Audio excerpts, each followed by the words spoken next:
So happy to see you here. I am Shasta Grant, co-founder of Brown Bag Lit, along with Chloe Yelena Miller. We host classes, events, and are home to Lunch Break Writers, a writing accountability group that meets on Wednesdays at noon Eastern Time. You can find more information about our programming on our website. Today, we are excited to launch our third annual Fake AWP series with 4 editors.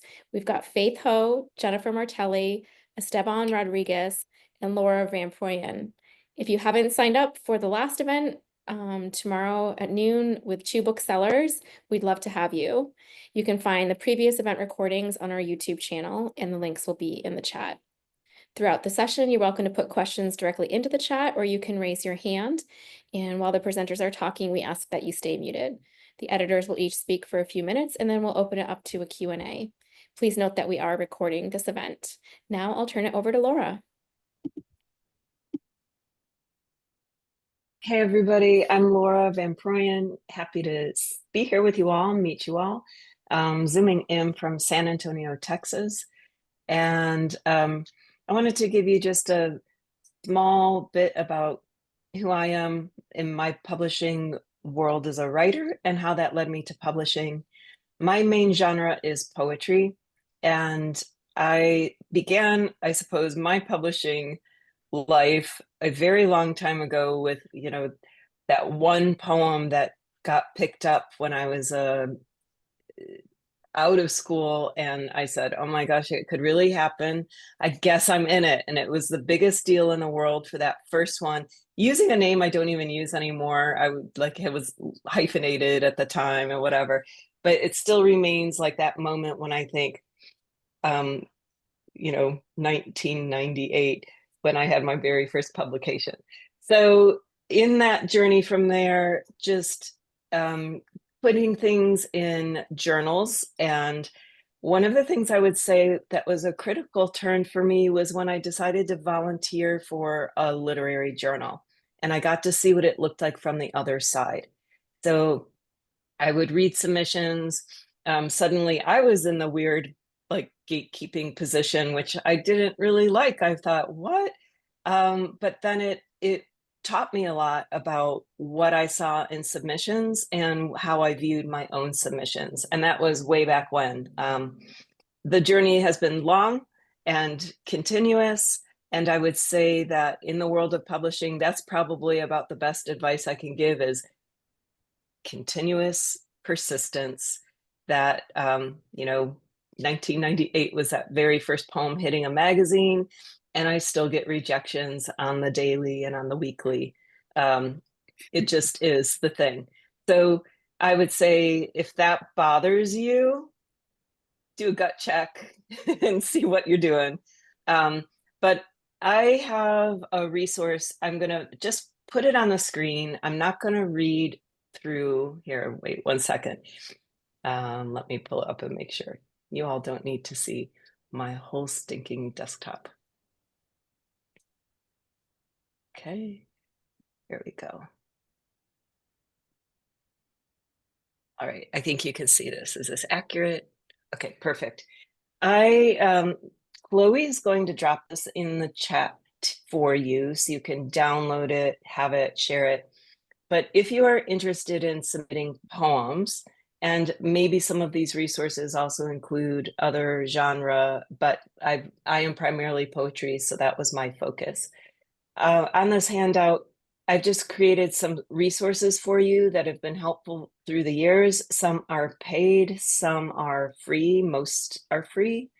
And it's also broken up by if you write long poems, experimental poems, formal verse, just a quick look at breaking this up into some of these categories.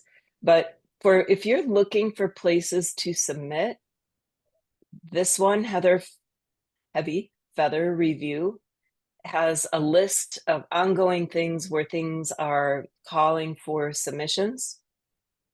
And you can just kind of check through. Submittable as you can get a free account, and most places will take submissions through Submittable. And if you're looking for places that are doing a call out, you can have those kind of keywords there. I have been following this Erica Dreyfus practicing writer for decades, and she just moved it to a paid format, but there is still a free format too. But just wanted to make you aware of that. Some of these things have real longevity and they're worth taking a look at. So if looking at submitting individual poems and works to journals is typically, oh, did you want that back up? Sorry. I didn't hear what somebody said. That should be dropped in the chat. That handout should be dropped in the chat so you can get it from there. But the pathway to building maybe a book or a collection in my world has been slowly writing poems, individually submitting them to journals, and then building a collection and beginning that process of submitting that into the world. And where I am now, I guess through this long journey, I decided I wanted to give back in the community too. So in 2020, I started a press, and I publish 2 books a year. And they are, my mission at my press is publishing books for people looking for a home for a second or third collection, mostly because in the world of poetry, there are many, many contests and things for first books and debut books. But I found in my world, I had trouble getting my second book published. And then when I did, even though it won a prize and things, they told me, when you have your next one ready, we'll be ready for you. And when I had my next one ready, the editor who said that had moved on. So it took me a couple of more years to find, and I thought, I really want to create a home for writers who have already published and experienced the similar path that I did. So that's a quick version of, I'm waiting for the Q&A to see what you really want to know. I just want to give you sort of the thumbnail of what's going on before we pass the baton. And I think that I will do that now. Thank you.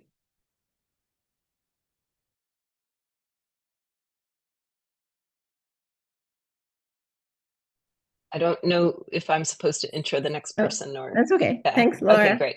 Yep, thanks. Yes, hello. I'm coming to you. Just give me a thumbs up if you all can hear me. Perfect, awesome. So I'm coming in to you all from deep South Texas. I know Laura, if I'm not mistaken, she's from San Antonio. And so when people say South Texas, they'll usually think San Antonio. I'm like, go farther south, and you'll be along the U.S.-Mexico border. I currently live in McAllen, and I'm from the Rio Grande Valley. My journey in poetry started a little bit later. It started after I did my undergrad at UT Austin. It was sort of dabbling in poems, and finally, found my voice and entered an MFA program down here. Back when it was the University of Texas Pan American. Now it's part of the UT it's still part of the UT system, but the University of Texas Rio Grande Valley. And I've been fortunate enough not only to publish a number of collections, but to be on a number of journals throughout my poetic career and my just editorial career. So currently I work at Agni, which is based out of Boston. I'm the associate poetry editor. I'm also the interviews editor at EcoTheo Review, and then I'm the senior books review editor at Tupelo Quarterly. So it's been quite amazing to see all those different perspectives, whether it's poetry, whether it's interviews, or whether it's reading a review of a book of poems or a piece of fiction. A little bit of sort of like background in terms of like how I got started into this. It actually began right after grad school. One of my good friends, Daniel Mendoza, who has a book coming out later this year, but he gave me a particular book by an obscure Spanish poet to review. The press is no longer in existence. It's called The Left Hand in the Eye of the Beggar, if I'm not mistaken. And I wrote this review not knowing how to write a review at all. And it was just incredibly, incredibly exciting to take it one step further in terms of like my analysis of an actual book instead of just, you know, reading to enjoy it or reading to emulate my own poetry. And I was able to actually, you know, dive into the book a little bit more in a way that felt quite liberating, because no longer am I, you know, kind of just a casual reader or a casual participant in the art of poetry, but I'm actually, you know, part of this process of like bringing forth this book to other readers and to people who, you know, may not have seen this book beforehand. So I started writing reviews and just, you know, kept going, wrote a bunch of reviews for Heavy Feather Review, Colorado Review, another one was Seneca Review, and then West Branch, and then got into the editorial part as well. But let me give you guys, in terms of like, you know, some advice in terms of like, you know, what that submission part looks like and what I look for in all three areas, whether it's with Agni, Ecotio, and Tubular Quarterly. So as associate poetry editor at Agni, one of the great things is that we don't actually use readers at Agni. Every single editor is always going to read a batch of poems. So we don't have somebody who's like reading this particular work and then sending it off to the editors to read it. I read all the submissions that come through. The assistant poetry editors and the senior editors read all those submissions. And one of the things that I always tell people who are interested in submitting with Agni is front load your best poems all the time. Like, give me that first poem. Like, this is like, you know, if you were to go to your grave tomorrow and there's one poem you can choose that you had to like send out into the world, give me that poem first, because that is the first poem that I'm going to read. I'm not going to go to, you know, a lot of people won't go to page 5 or page 10 to read, you know, your last poem, unless we're reading submissions like all day, but just give me that first poem and give me something that is at stake, right? Like, make sure that I'm pausing in my tracks. Don't give me a quiet poem, although quiet poems are necessary for poetry books and for poetry collections, but give me something that's just gonna wow me and that I'm just gonna, you know, have to pause, have to take a break and submit it or forward it to, you know, my editors as well. And then another thing that I always say is that, you know, write a cover letter. Like, I actually read every single cover letter that comes my way. It is incredibly helpful. It gives me some perspective about where the poet is coming from. If you want to include, you know, a trigger warning just in case, like, that is incredibly fine. It's not always necessary. I think I kind of expect, you know, poems to have very heavy subject matter as I'm reading this. But if you want to as well, but give me a cover letter, because I do like to read where you're from. And I do like that personal aspect of knowing that there's actually a person who submitted these poems and not just a number on a queue. When I go to Ecovia Review, in terms of like interviews, what I'm very interested in is when interviewers and interviewees are having a conversation with each other. I want to see specifically, you know, the interviewer like insert themselves a little bit in that interview, right? Think of it in terms of, you know, you're both on the same playing field, that you don't necessarily have to elevate one writer over the other. Obviously, one particular writer is an interviewer, but if I'm able to see that conversation, it just doesn't feel like I've used, you know, stock questions that I had already in my bag, and I was just able to give it to a writer that here's the list of 10 questions, answer them. Thank you so much. Like, I want to see that conversation. I want to see each question and response build upon each other, because that's what makes the conversation incredibly interesting. And on that same note, for Tupelo Quarterly, what I'm looking for, or what me and my colleague Linda Michelle Cassidy look for in terms of review, is, you know, a little bit of a personal touch. Reviews don't have to be incredibly academic. You can have more kind of a essayistic quality to it, right? You can put that I inside that review. We want to know something something's at stake as well for you. I give an example of this is a book called Carbonate of Copper by Roberto Tejada. It's a new book of poetry coming out. But Roberto Tejada came down to the valley and took photographs and did a number of poems based off of the valley where I'm from. I'm tasked to write a review and to interview him, and you you bet that I'm gonna like insert myself in this review because I think like, you know, I have something at stake while I'm reviewing this, and I want to make sure that people see that as well. So just a few tips, a little bit of advice, but yeah, take it with a grain of salt if you want. But I think like, you know, having done this a number of years, like it's incredibly helpful to always see you in the mix of whatever you're doing, and to make sure that you let the editors know that you want to be a part of that particular family, right? I'm submitting these poems, I'm submitting this interview, I'm submitting this review because I want to be a part of the Agni Ecofield Tupelo Quarterly family. I want to be, you know, on that, not only on that table of contents, but on that conversations that people have about a particular issue or about, you know, the venue that they're submitting to. So yeah. And I will pass it on to, I forgot who the order was. Jennifer is next. Thank you. Jennifer, yes.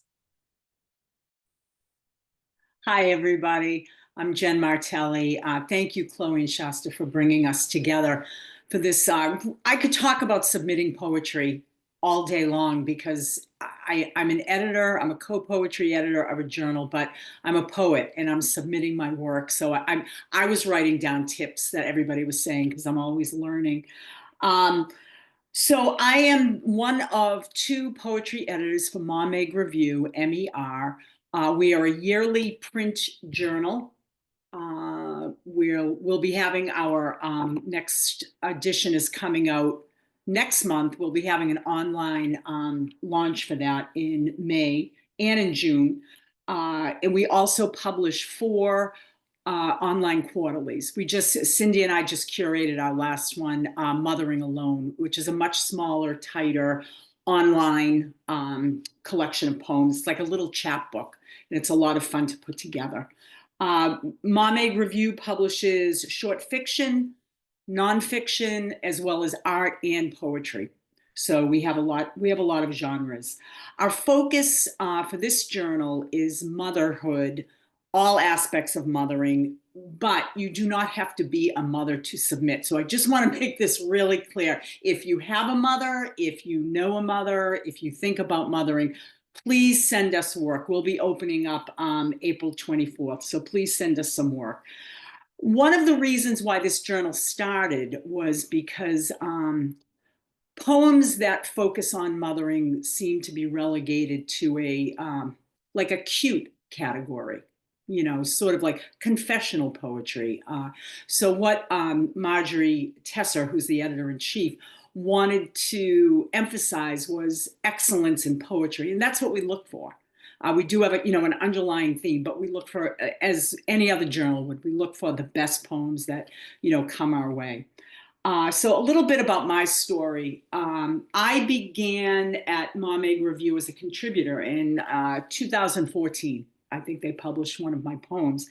Shortly after that, Marjorie asked if I wanted to be a reader for Meg Review.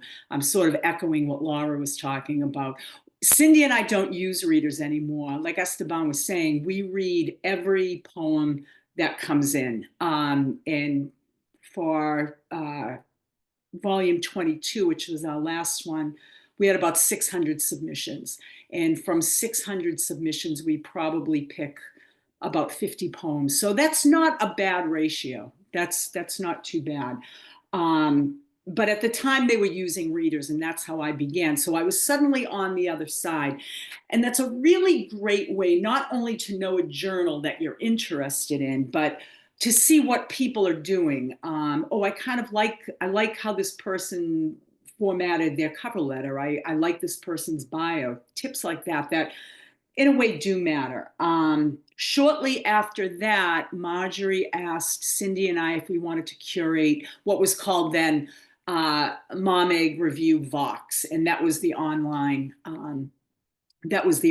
feature of the journal. And our first one was the online folio right after Donald Trump was elected president in 2016. So it was a really, really emotional folio. It was great. It was a great one to curate. After that, we did that for about I want to say another year, and the poetry editor at the time, Jennifer Jean, stepped down, and Cindy and I became poetry editors, and that's where we've been ever since.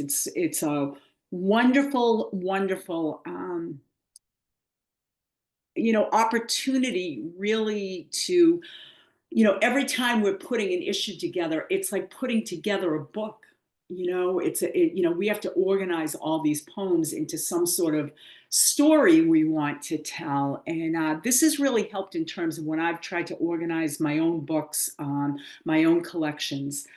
So it's been great on a larger issue too. So that's my story in poetry. So I'm coming from submitting work and reading submissions. Just to give you, some of my tips, that I've learned. And again, I'm saying this as an editor, but also as a person who submits work regularly. The most important bit of advice I can give, actually Esteban said it, is put your best poem first. Editors are getting a lot of submissions, and they're reading a lot. So if you have that first killer poem, and that's somewhat subjective. I've had poems taken, I've had the poem taken out of a packet that was sort of my tag on poem. So the second bit of advice that I would give is to follow the guidelines. And what I mean by that is, for example, if a journal says, send 3 to 5 poems, send 3 to 5 poems. Don't send 7. Follow what it says. If a journal wants a certain font, I mean, these are sort of secretarial bits of advice that I'm giving, but they do matter. You do what they say, you know what I mean? It's etiquette, I guess. And so when I'm submitting, I do read the guidelines just to make sure, I'm not missing anything. Do they want my name on the packet? They might not. Some journals do. Do they want, just 1-page poems? Do they want long poems? Get an idea of what that journal wants. I mean, I can say this, we're not so precious as if there is, a typo in the submission, we wouldn't accept it. I mean, I think I've misspelled my own name in a cover letter. I'm sure I've done that. Like, oh my gosh, I only have 2 L's in my name, not 3, so this is where having a friend or a group, comes in, hey, you want to look over these poems, just make sure, they're sort of working, nothing's sticking out too badly. The other thing too is, if you are fortunate enough to have a poem, you send one poem to many journals, simultaneous submit, and you're fortunate enough to have to pull a poem because it got accepted by another journal. Make sure you pull the poem. I think in the 10 or 15 years I've been actively submitting, I think I missed that once.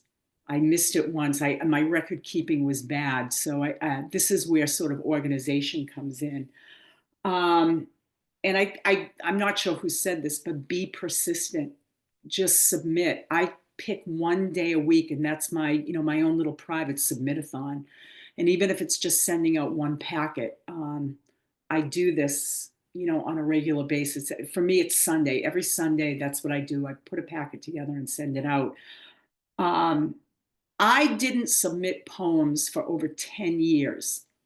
For over 10 years. I graduated, with my MFA.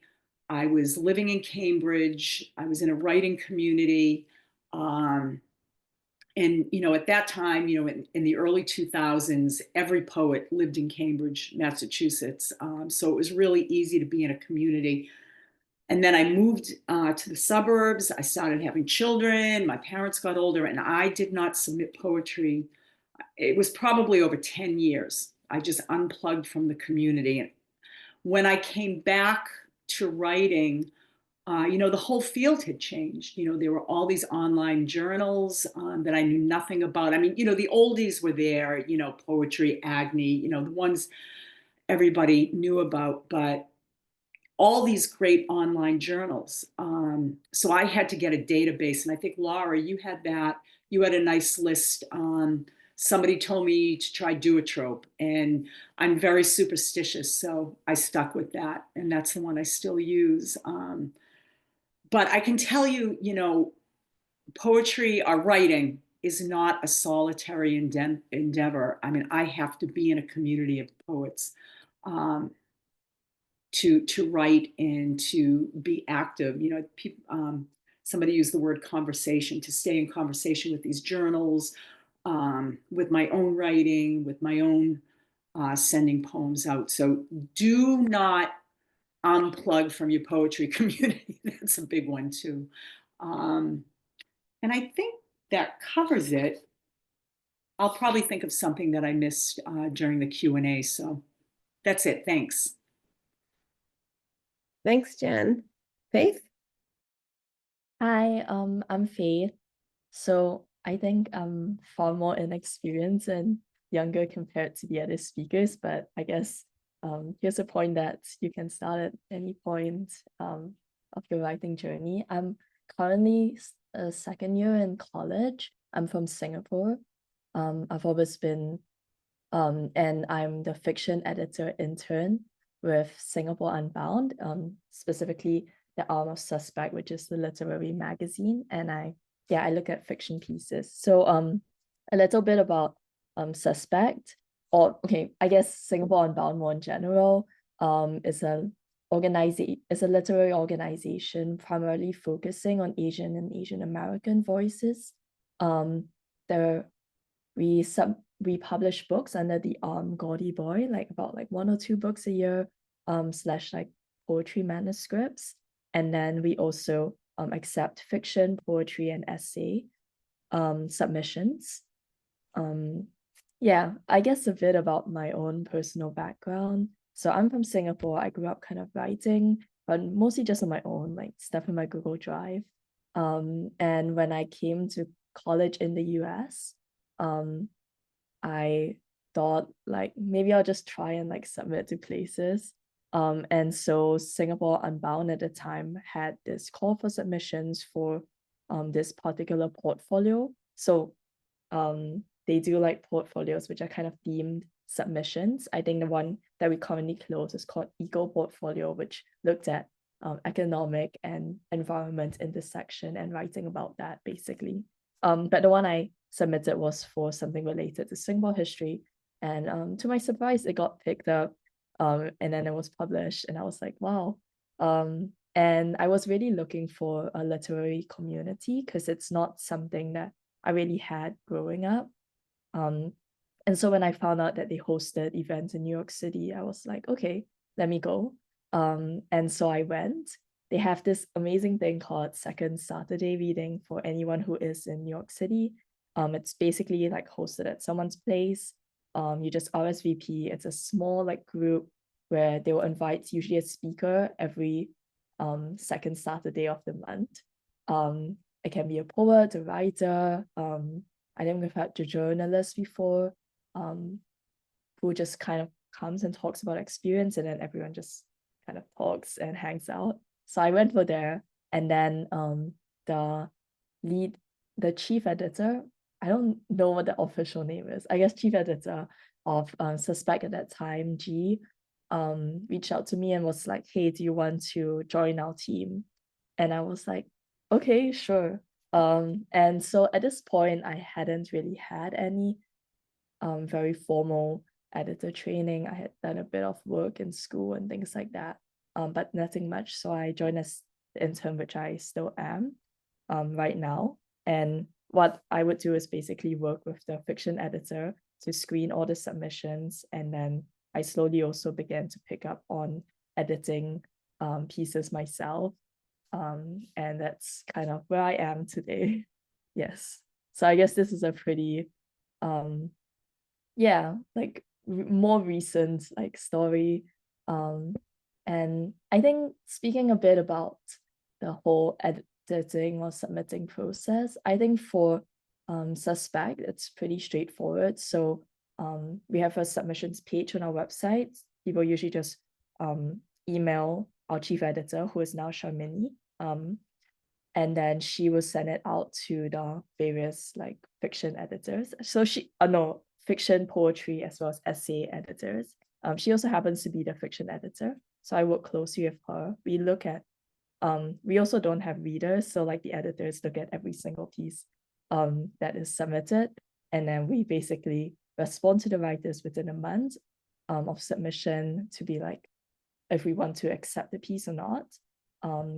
And sometimes we also write to encourage writers who perhaps we feel that this piece is not quite like what we want to accept at this time, but we think that their writing has potential, and we'll say, hey, like, why don't you submit to us again in 6 months' time? And then once the writer is on board, then we'll just go through the whole process of editing. And then we also have, which is usually like 1 or 2 back and forths of like comments on usually just Word document, send it back to them, and then discussion over the email thread about what can be changed or what parts still feel a bit uncertain. Yeah. I guess just touching on like what kind of stories we accept. I think I remember when I first started, G told me that something you realize quite quickly is that you probably can just read the first like 1 or 2 paragraphs of the story and know whether it's like something you want to accept or not.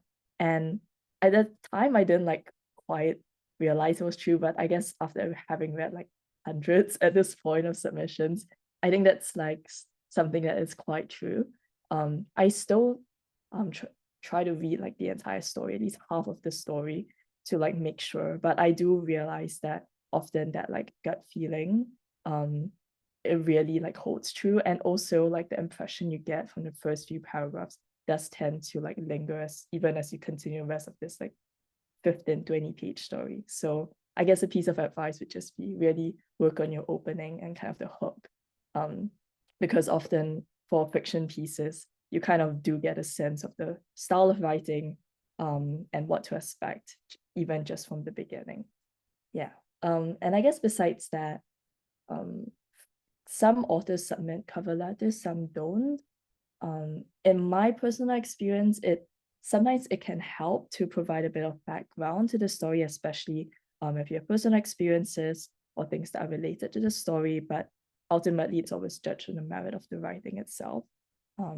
So it may or may not make that much of an impact. Yeah, and I guess that's about it. Yes, thank you. Excellent. Thank you. Thank you all for sharing so many great details and so many different aspects of the publishing and editing world. So we have some questions. I see that Jay has his hand up. Hi there. I have a bunch. I'll start with 2 related ones, but also I want to thank very much the message, the Uber message of persistence. I'm earning my stripes there. Current count, I have 300 poems rejected 305 times and counting. So I have 2 related, I guess related questions in a way I didn't think they'd be related. The first is, do you 4 wonderful folks have any recommendations on reputational lists? I know this Clifford Garstang, I've created some of my own. I'm just wondering any advice there. And relatedly, I'm very impressed by the idea of volunteering to be a reader, etc. So the 2 kind of come together, because just like I tend to submit to certain types of journals, I'd probably want to get involved with such journals. How would I do that? I'll go ahead and address that. The truth is, in a lot of places, depending, if you just ask, they may or may not have space, or they may or may not have room. But when I got involved, it's Borderlands Texas Poetry Review, where I was living in the town where it was published in, and I would go to readings and got to know people, and I knew when the one person stepped down and there was a space. It's, you know, it's free help, and some like I'm imagining like top tier journals you don't just call and ask. If you're looking in your regional spaces, you're looking in journals that you love to read, you're looking at places that have reading series, and maybe you attend these things and you get to know those people, that I'm also a fan of. It never does hurt to ask, but just don't get really grumpy if you don't get a reply. But, you know, it never hurts to ask, because the very worst thing that can happen is someone says no or they don't reply. And you'd be surprised at what happens when coming from very good places and wanting to be in part of the conversation, and offering something of yourself. I have found that people are eager for that reciprocity. So, and that's where you'll find your people along the way. So the people that you have in your community to share these ideas, and maybe open your mouth and say, I'm really interested in getting involved in a literary journal. Have you heard of anything? And the more that I plant the seeds, all of a sudden, sometimes one will sprout here and one will sprout there, and you never know. And you're like, did I actually say that a few months ago? Oh, I guess it's true. So I suppose there's places you can apply to and look for, and there are probably call outs. And maybe my other panelists can speak to that, because I haven't searched for that. I don't know that they're there, but like CLMP and some of these places have lists of places that are looking for editors, and some of these are volunteer positions. Many of them are. I'm going to jump in on that too. Where I've seen calls for, readers or, associate editors, Laura, I think you had Heavy Feather Review on your list of resources. I'm pretty sure it's Heavy Feather Review, but or maybe it's no. I'm sorry. It's Chill Subs, and it's a Substack, and I really like it. And this kind of answers your other question too. They will have calls for job openings. I mean, from editor to reader, so that would just depend on what you were looking for. And Chill Subs, you can pay or not pay. They have different levels of subscription. But the other thing that's really great that they do, and this goes to your question about, just sort of, if I'm misquoting this, please forgive me, some, sort of ranking journals, like, do you send to only higher tiered journals, and what defines that? And if you use the pushcart list that you're talking about, it's a good question. That's a really good question. But what I like about Chill Subs is they'll say, these are cool journals. And I kind of like, they have fun with it, sort of. So they're not necessarily, your poetry or American Poetry Review, which everybody knows, and always worth having. I think it's always worth having a submission there. I think APR does have a fee, but most of them don't, so you're not really losing anything. But they'll also have these journals that are just, they think they're cool because they have a great online presence, or they just really like the editors. Esteban mentioned that, like, about, these editors really build community, with the people who send work. So that's a great resource to check out, because they do have, I'm calling it job openings, and they're not paid. So in most cases, I don't know if they're jobs then. Labors of love, open labors of love. And they really, I really like how they go about, presenting journals. Just, that these are our new friends. These are really cool journals, and just makes it a little bit less intimidating. So I definitely check out Chill Subs.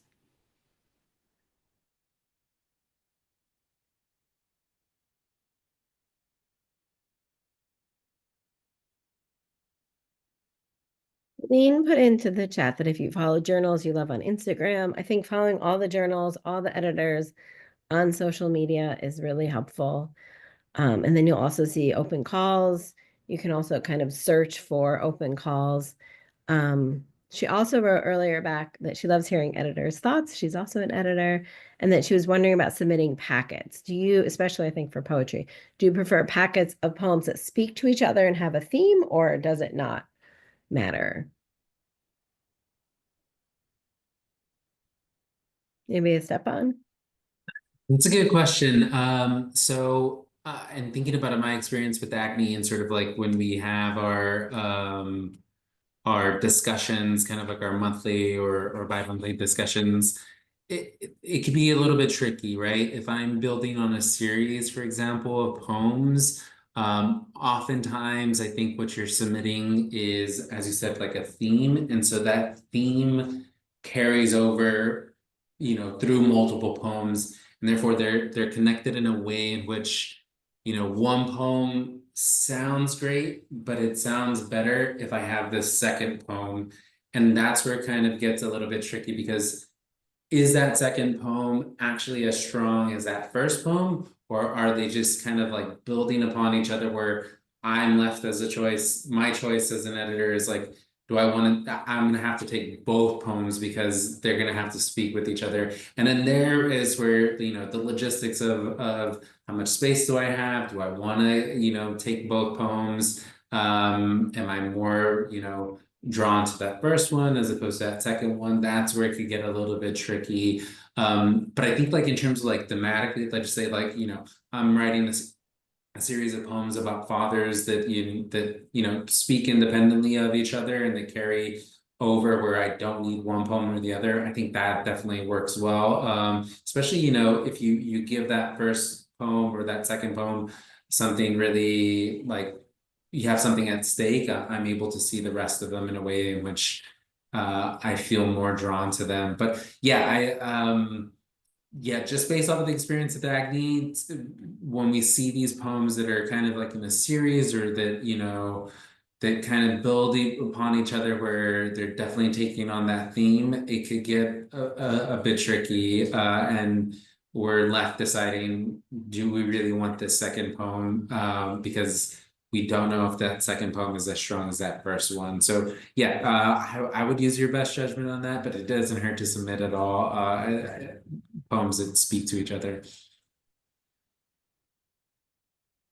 I wonder if one or more of you could speak to the time in between submissions and what best practices you recommend, and whether it's different for a poem that got a standard rejection and one that got maybe a higher tier, or that included an invitation to see more work in the future. Do you like them to submit right away, or should they take some time in between submissions? Well, I'll jump in. If I get a tiered rejection, from an editor, especially if they've mentioned a poem. I mean, when we really, this poem, when you get those rejections that are so nice, you almost think they're acceptances, where they're talking about a poem. I believe, because I know as an editor, it's very easy on Submittable just to reject somebody. So to have a tiered rejection is that extra step. Believe the editor. I mean, I always believe the editor. It depends on the journal. Now, some journals will say, even though it's a tiered rejection, please wait 6 months, or please wait X amount of time before you submit again. So you can't just send it right back out. But if they don't have a rule like that, if there isn't any rule, and they sort of have this ongoing submission process, I'll try to send back to them, at least in their next, the next time they're open, if I'm encouraged to, and I'll mention that in the letter. You told me to do, you asked to see more work. Thank you. You were very generous. That whole thing. But I tend to believe, the editors when they say that, especially when they're mentioning poems by name, by title. Yeah.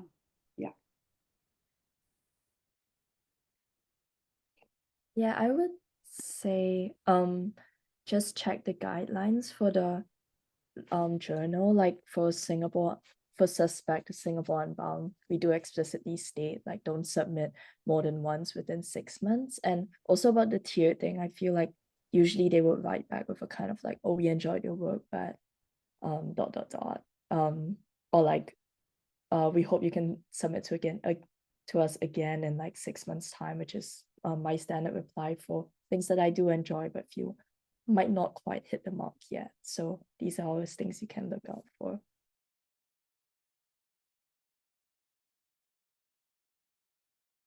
Thank you. Jay? Thanks. I want to ask about cover letters, but I also wanted to ask a question which is partially answered about groups of poems, like usually 3 to 5 and requested, etc. So one question, I think that question was more in terms of should the poems relate to be thematically related somehow or not. So is it better to show a variety, but also is it better to show a variety of form? You know, have some stuff that's more experimental, some a sonnet, some stuff that's more formal, etc. I'd love some opinions on that. Oh, and on the cover letter, everyone talked about a cover letter. And it was interesting. What I got from the poets was sort of, hey, cover letter is a chance to kind of tell us something about yourselves. And when Faith spoke about it in terms of stories, it was also possibly about something about in the background to the story that could be in the cover letter. How do the poetry editors feel about anything in the cover letter that relates to the poems as opposed to the poet?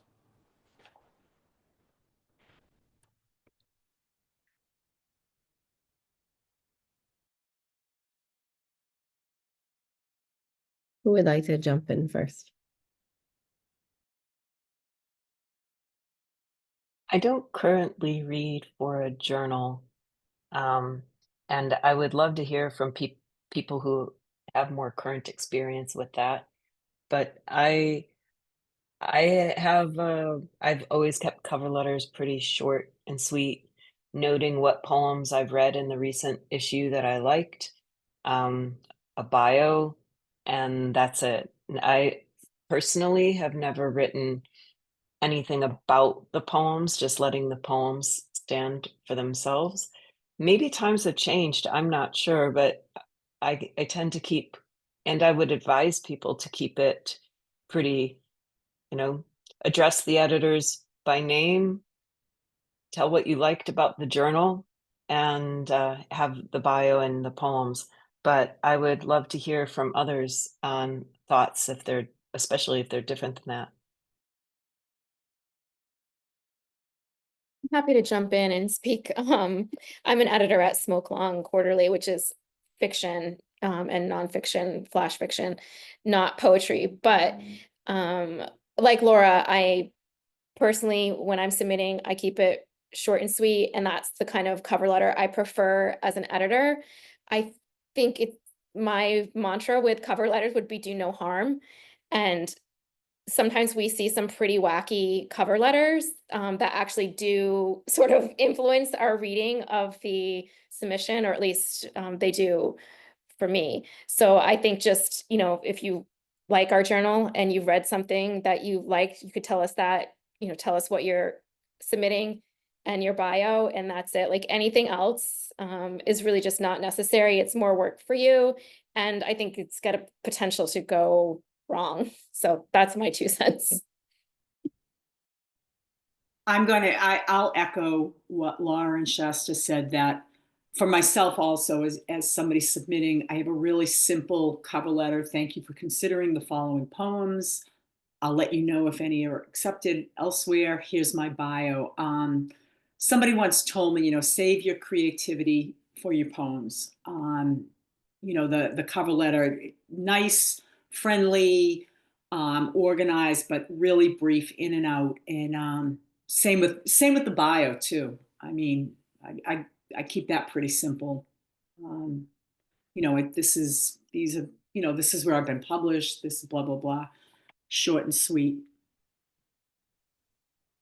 Yeah, I mean, echoing the same thing, short and sweet, don't do any harm. For So I will say that if if you received a kind of like a personal rejection, right? Hey, please submit in the future. Kind of not like just a standard rejection. Put that in the cover letter. Like, hey, thank you so much for your kind words from the last submission. What that always lets me know, specifically because I have like literally like hundreds of submissions, is that I'll click on that name and then just like start reading through their previous submissions and see what the conversation was about that. So it might have been that editors had a conversation already about a specific group of poems that we didn't necessarily take, and I'll read some of those poems that we're interested in, and that lets me know, we've enjoyed this writer's work before, and therefore like not I spend every equal amount of time with all the poems, but like I know specifically, like, we've had conversations about this poet. Therefore, like, I can also write if it ultimately isn't what the journal is looking for, a custom rejection letter as well. Or I can send it to another editor for another pair of eyes, just in case I'm seeing something that the previous editors from like the previous submission that writer had saw, and I wasn't a part of that conversation. So that always helps me in terms of cover letters. In terms of your question about form, I guess that's more kind of like a personal preference. Like I'm all right with the reading, something that's just justified left as opposed to just being like spread out across the page. That's totally fine with me. I want to see the writing more than anything, and so I'm glad to read anything that comes my way. And also, I will say, like, everybody's talking about the cover letters. Definitely, it can help. We had just like a small anecdote. We had a submission last year from a writer that didn't have a cover letter. And we thought that this writer, we saw the name and we thought that they were somebody. And so we just like kind of like sleuths started looking up online and could not find any trace of this writer, and we were just kind of a little bit freaked out, and we are like, who is this writer? And so ultimately we decided not to go, not because we were scared of this writer, but the language just wasn't quite there yet.